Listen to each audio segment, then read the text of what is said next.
Tom Lee has predicted that this investment can 10x in just a few years' time. It could happen in the next few years. Let's see what this investment is, plus the other 7 stocks that he is extremely bullish on. Starting with stock 8, which is a unique one, and that's Apple. So many analysts have gone off Apple stock, but Tom Lee sees it differently. Apple has been sort of quietly ready to pounce on AI. I think Apple is going to surprise people. I mean, they didn't launch an iPhone until 2007, and mobile phones had been around for 15 years. But when they did enter that market, they completely transformed the marketplace. So when they want to play big in AI, and when they do in that moment, they will change the game. It's a big call, nowhere near as big as the 10x investment though. Stock 7 is Nvidia, and yeah, we all know it's done extremely well recently. Tom Lee thinks that this performance is not just a thing of the past, but will continue going forward. You should sell Nvidia if there's another Nvidia coming. But how is someone going to replace Nvidia? They're in all the data centers. They have CUDA. They have Jensen Huang. The smartest people, when they graduate college, they don't apply for a job at AMD. They want to get a job at Nvidia. Until that changes, no one can touch them. Like, who is a threat to Nvidia is another Nvidia. And if there's no other Nvidia, then you stick with Nvidia. Yeah, the stock right now you couldn't say is cheap. As we can see with Forecaster, it's a $4 trillion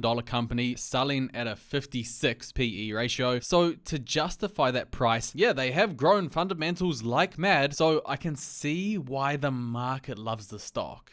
So stocks 6 and 5 are Google and Meta, and yeah, we decided to group these two together, and this clip will show you why we did so. If you take us through the 30 to 35 high conviction plays, you said the more boxes it checks off, the higher conviction trade it is. Which are then the highest conviction trades within the Granny Shot portfolio? Today, the names that are at 5 of 7 is Google and Meta. And it makes sense because, you know, they're both giant companies tied to so many things. Google and Meta are very interesting plays in this market. The former is a stock that a lot of people are debating. The reason is because right now on a price to earnings basis, it's quite cheap. As we can see with Forecaster, which we'll be using throughout the video for our stock data, it's selling for a PE of just 20. If you compare that to the market as a whole, that's selling for a PE ratio of 30. So Google is cheaper than the market. And then you look at their fundamentals, and the first question is, why are they so cheap? Everything looks great here. Sales, they are dominating.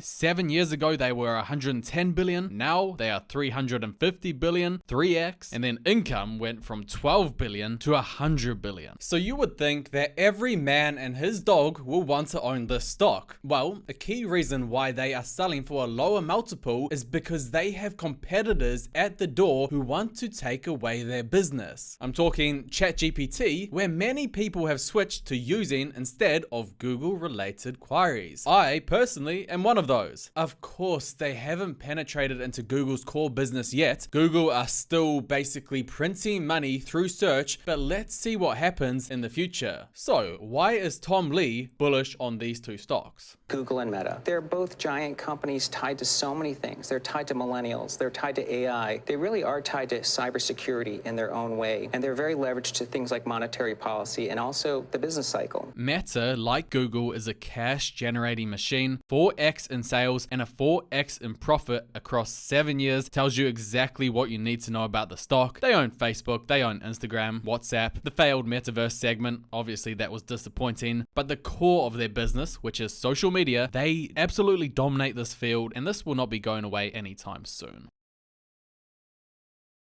Okay, so Tom has this relatively new ETF that he manages. It's called Granny Shots. Bit of a weird name, but I guess the basketball guys will know what this is. Now you might be wondering, what is a granny shot? And the granny shots is named after a type of free throw that was popularized by Hall of Famer Rick Barry. He chose to shoot his free throws underhanded, as you can see on the right, and had a 90% success rate, while most people shoot free throws overhanded and have a lower success rate. Basically, the granny shot is a unique shot in basketball, and the granny ETF is a unique investment approach of choosing stocks. The investment approach is one made by Tom Lee, where he aims to buy stocks that have these themes in it. The more themes that the stock meets, the better Tom Lee likes it, which is why he spoke so highly of Meta and Google. I kind of think of it like an index fund, but in this case, the index is not the S&P or a group of dividend stocks. The group is the stocks that Tom Lee likes the most. He has 38 stocks in the Granny ETF. The largest in weighting is Robinhood, then AMD, then Oracle, but essentially all of the positions are around the 3 to 2% mark, so I wouldn't say there's any one of these that stand out in terms of dominating the portfolio. The ETF has actually done pretty well, but just remember, it was only started in November 2024, so we don't have a long-term track record of performance. Since inception, it's beat the S&P by 8%, getting a total return of 13.4%. Yeah, of course, you have to pay an expense ratio of 0.75% if you want to buy into the ETF, but at least for now, it's performed well. Basically, if you trust Tom Lee and you like his investing style, then this is an easy way of betting on his investments without choosing the individual stocks. I am dedicated to delivering a great return for anyone who invests in any of our ideas, including whether it was our Granny Shots, which is outperforming year to date and almost 1.9 billion of AUM after 8 months.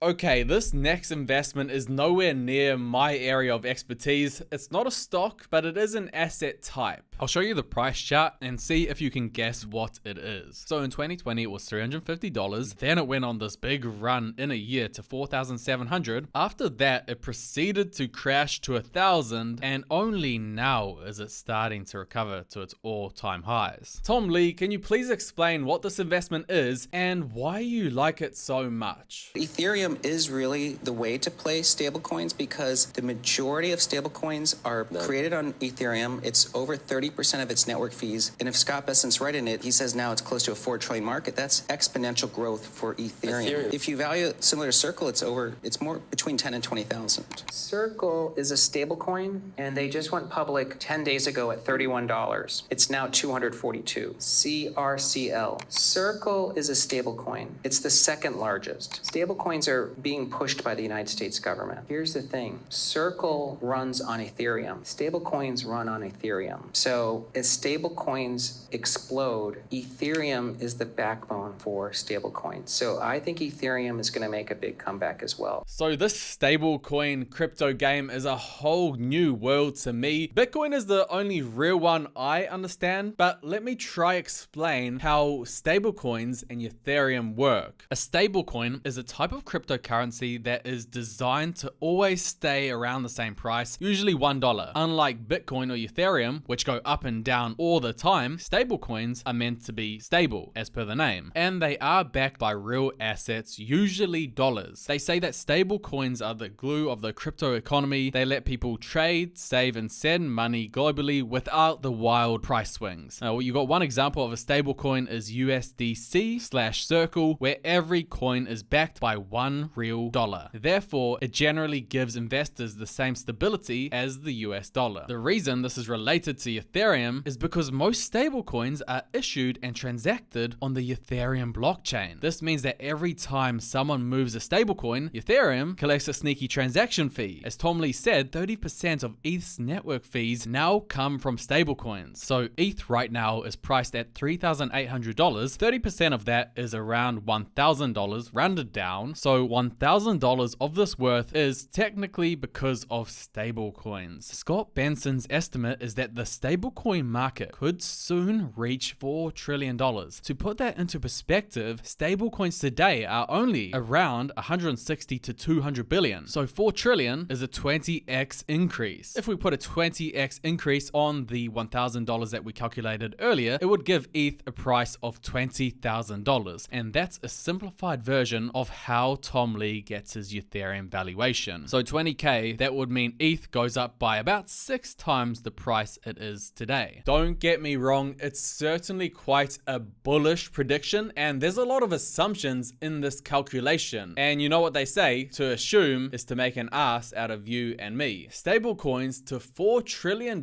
that's quite a high figure to assume. However, with crypto, a lot of the bulls in the past have been proved right, at least with the main coins, so there may be some form of truth to these estimates that he's putting out.